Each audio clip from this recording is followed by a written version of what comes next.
డబ్బులు ఊరికే రావు అంటూ టీవీలో ప్రతి ఒక్కరికి నీతులు చెప్పే Lalitha jewellers Kiran Kumar real life లో మాత్రం ఊరికే ప్రభుత్వం డబ్బులు దొబ్బేందుకు ప్రయత్నించారు. జీఎస్టీ ఇన్పుట్ ట్యాక్స్ క్రెడిట్ పేరుతో దాదాపు 15 కోట్లు నొక్కేయాలనుకున్నారు. కానీ ఆయన తెలివిని లేట్గా అర్థం చేసుకున్న అధికారులు తిన్న అక్రమ సొమ్మును కక్కించారు.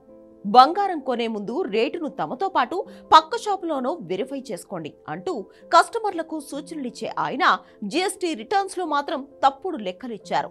హైదరాబాద్ పంజాగుట్టలోని లలిత జ్యువెలరీ 2017-18 సంవత్సరానికి జీఎస్టీ ఇన్పుట్ ట్యాక్స్ పేరుతో 56,61,00,000 క్లెయిమ్ చేసుకున్నారు.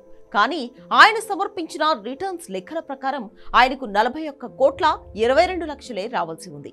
వాస్తవానికి రావాల్సిన అమౌంట్ కంటే 15,39,00,000 ఎక్కువ పొందినట్లు తేలింది.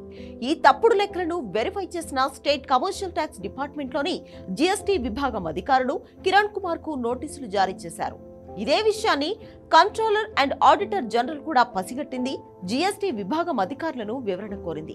రిటర్న్స్ లో తప్పుడు లెక్కలు చూపించినట్లు గుర్తించామని, DRC 1 ప్రకారం లలిత జ్యువెలరీకి నోటీసులు ఇచ్చామని, అదనంగా పొందిన 15,39,00,000లో 14,85,00,000 మేర కిరణ్ కుమార్ తిరిగి చెల్లించారని కాక్కు వివరించారు అధికారులు.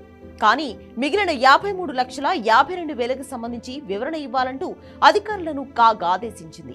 రాష్ట్రంలో ఎక్కువ జీఎస్టీ రిటర్న్ సమర్పిస్తున్న టాప్ 50 కంపెనీల వివరాలను ర్యాండమ్ గా ఆడిటింగ్ చేసింది కాగ్.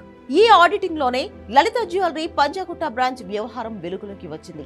ఆ కంపెనీ నుంచి ఇంకా రావాల్సిన 53,52,000కు సంబంధించి అధికారులు వసూలు చేశారో లేదో వచ్చే సంవత్సరం అసెంబ్లీకి సమర్పించే ఆడిట్ రిపోర్ట్ లో వెల్లడి కానుంది.